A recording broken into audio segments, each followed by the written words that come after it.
Welcome to Leveraging Peer Coaching at Work, a learning series brought to you by the Alameda County Training and Education Center. I'm Maria Martins, trainer and consultant, and I will be your facilitator for this series. This series is organized into two parts. The first is an introduction to coaching, and part two is effective peer coaching tools. By the end of this learning series, you will gain insight on the role of a coach, the benefits of peer coaching, and some tools required to become an effective peer coach, such as learning 5 key coaching skills and the coach model. Think about a time when someone coached you well. This person who coached you helped you improve in whatever area you were aiming to improve in. It could have been a work experience you had or an experience outside of work, like if you played sports or were learning a new hobby. As you think about this coaching experience, what impact did this coach have on you? Were you able to improve? Did you reach new goals? Did you have any aha moments? Did your coach listen to you or push you outside of your comfort zone? I know for me, there is one coaching experience that really stands out. My coach asked me to dream big and imagine what was possible for my career. This was the first time I really did that. It gave me a new perspective on my goals, and they actually seemed attainable. Often, when people hear the word coach, the words mentor, leader, trainer, counselor might come to mind. While coaching shares end goals of learning and growth with these professions, the focus and process of coaching differ in significant ways. Coaching is a powerful approach to empower, develop, motivate, and engage individuals in conversations that bridge where someone is to where they want to go. Coaches equip others with the tools, perspectives, insights, and feedback to help them learn and develop. Coaching provides support and guidance to individuals moving through a change process. The goal is to help them build awareness, make empowered choices, and take actions towards their goals. So now that we know a little more about coaching, let's explore what peer coaching is. Peer coaching in the workplace is just as it sounds. It's coaching between peers.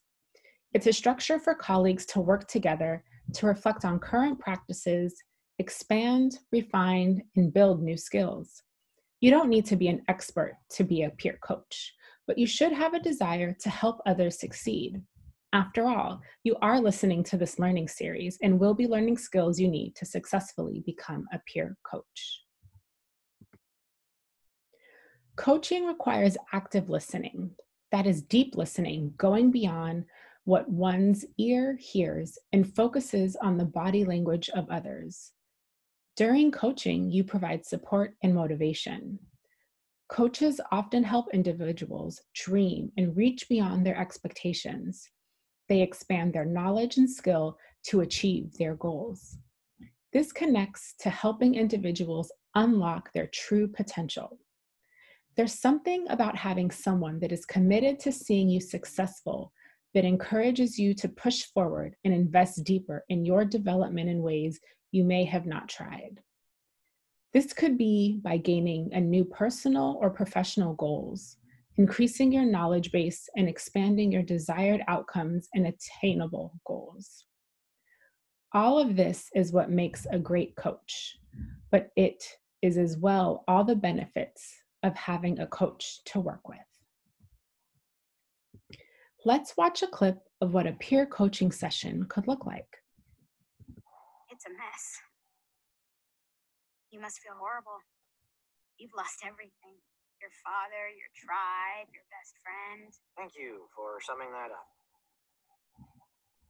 Why couldn't I have killed that dragon when I found him in the woods? Would have been better for everyone. Yep, the rest of us would have done it. So why didn't you? Why didn't you? I don't know. I couldn't. That's not an answer. Why is this so important to you all of a sudden? Because I want to remember what you say right now. Oh, for the love of... I was a coward. I was weak. I wouldn't kill a dragon. You said wouldn't that time. Whatever. I wouldn't. 300 years, and I'm the first Viking who wouldn't kill a dragon. First to ride one, though. So, I wouldn't kill him because he looked as frightened as I was. I looked at him, and I saw myself. I bet he's really frightened now. What are you gonna do about it? Probably something stupid. Good, but you've already done that. Then something crazy. That's more like it. We saw a number of techniques used here in this coaching relationship. Astrid is using the technique of calling Hiccup out on his feelings, pushing him outside of his comfort zone and making him confront the truth. She asks simple questions such as, "Why didn't you?" helping him explore his actions. The conversation moves from what he didn't do to what he did when she acknowledges Hiccup was the first Viking to ride a dragon. Astrid then moves into helping him explore his next steps by asking, "What are you going to do about it?" He shares his ideas, but she pushes him to explore beyond what he has already done and encourages him to do it. While these techniques will be explored in part 2 of the series, it's important to note that the biggest impact was that it wasn't forced or formal. The best coaching happens when 2 or more come together for an honest, transparent dialogue. A coach doesn't provide answers. Rather, they ask you meaningful, powerful questions and are just a passenger along for the ride. The coachee drives goals and actions.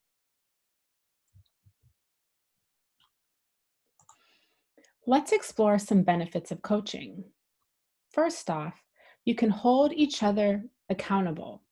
The perspective of a peer coach comes from a relevant perspective and enables individuals to receive encouragement, helpful advice, and greater accountability in coaching.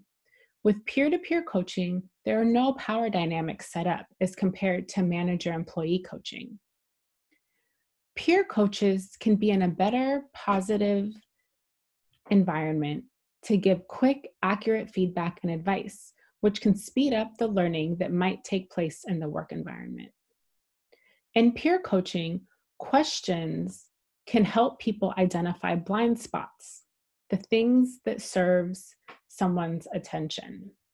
Questions can welcome change from goals or other objectives because questions are more actionable and direct. Perspective is a crucial and defining aspect of peer coaching. The type of working relationship that is typically much deeper than what takes place with managers and employees. Peer coaches don't have other people to manage. It's more free in nature and length. And because it comes from someone who might perform the same job functions, the 2 people can share similar perspectives in terms of workload, responsibilities, work relationships, or more. Specific questions raise awareness of the dynamic occurring in conversations by inviting reflection on the conversation, such as, what are we doing? What are we creating? What do you notice? Facilitating joint consideration of the process invites for practice and reflection between peers. Since peer coaching has a unique perspective and relationship, it can succeed in boosting the productivity of workers by invigorating relationships and productivities in ways individuals have not experienced. Exploring your coaching style, practicing with others, and encouraging change between peers helps build leadership skills. As individuals experience transformational learning, they build new relationships that lead to mutual learning and development and experience the benefits related to sustainable change.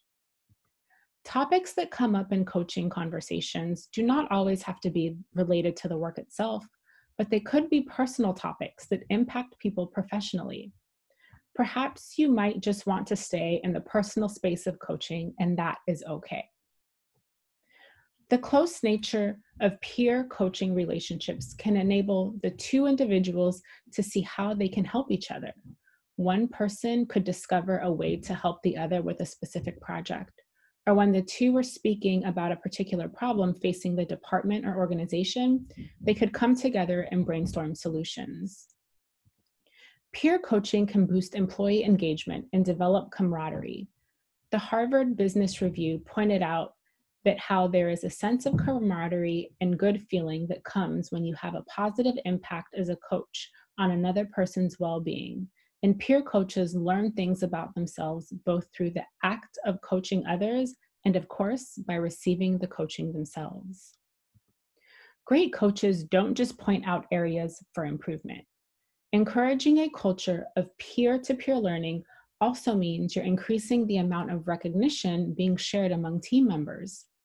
Having a team which cheers each other on creates a highly motivated work environment to greater engagement and productivity.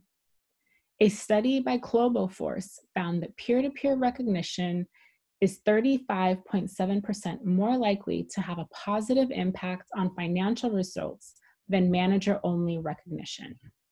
And lastly, peer coaching is fun. Getting to explore a different type of working relationships with peers creates opportunities to have fun. There is no one-size-fits-all model for coaching. Every individual is different, has unique needs, but as you step into your coaching power, it's important that you prepare yourself to create an effective coaching relationship. So how might you do this? First off, know that you are going to tap into all of your inner resources. You're going to take a few breaths, and you're going to get ready to use these skills to cultivate presence. Awareness, listening, asking powerful questions, setting goals, and providing support and feedback. If you want to be an effective coach, the first skill you need is awareness. Awareness of emotions, thoughts, energy, and physical sensations. Awareness is a means to the end. The end here isn't a bad thing, but what the goal is that the person you are coaching is trying to achieve. As a coach, you will use awareness to help the person you are coaching tap into their inner knowing. Think mind, body, soul, emotion, and spirit. Coming into awareness is coming into the moment. The second essential skill is listening. This is more than just passively taking in what the other person is saying. You should use active listening techniques to discern needs. Leadership that works identifies 3 levels of listening to pay attention to as a coach. Self-focused listening includes paying attention to our thoughts, body, emotions, and intuition. It's normal to get distracted as we're listening, so be mindful of your own thoughts, your body, your emotions, and our intuition can help us refocus our intention. The second level of listening is client-focused listening. This is where we focus all of our attention on the other person. We can do this by listening for key words and repeating them back to ensure you've understood them. Being aware of the other person's body language. If someone seems upset, don't make light of the situation. If the person is tense, try to create a less stressful atmosphere.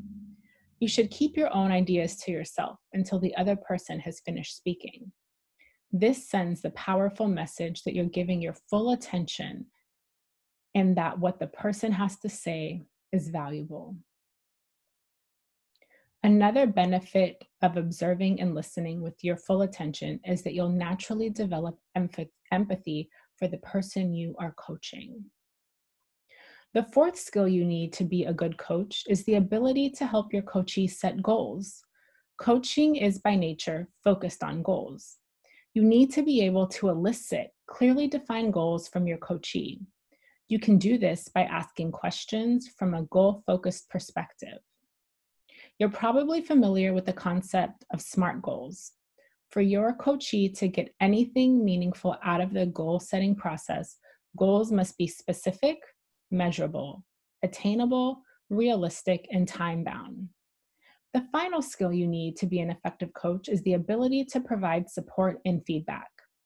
If your coachee is feeling discouraged or unable to complete a task, being an encouraging presence may be all that's required to get them back on track. You can encourage a coachee by reassuring them of their ability to accomplish a goal, by showing you have confidence in them, and by not letting them give up. Providing feedback can be a little bit more challenging. The key is to deliver feedback that's specific and descriptive rather than vague and judgmental or subjective.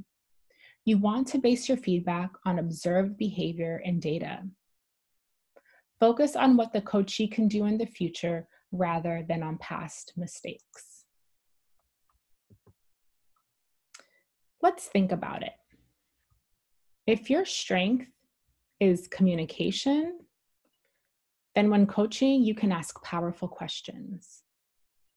If your strength is creativity, encourage new ideas and ways of thinking. If your strength is organization, ensure follow-up and accountability. If your strength is working on relationships, use this to facilitate better understanding of coworkers. If your strength is optimism, encourage alternative and positive perspectives. If your strength is observation, provide valuable insight. If you find your strength is compassion, demonstrate empathy to your coachee. And if your strength is strategic thinking, explore long-term implications of decisions. This concludes part 1 of our peer coaching series. Please join me in part 2, Effective Peer Coaching Tools. For more e-development opportunities and upcoming live sessions, please visit us at trainingcenter.ac.gov. Thank you for viewing this series and learning with me.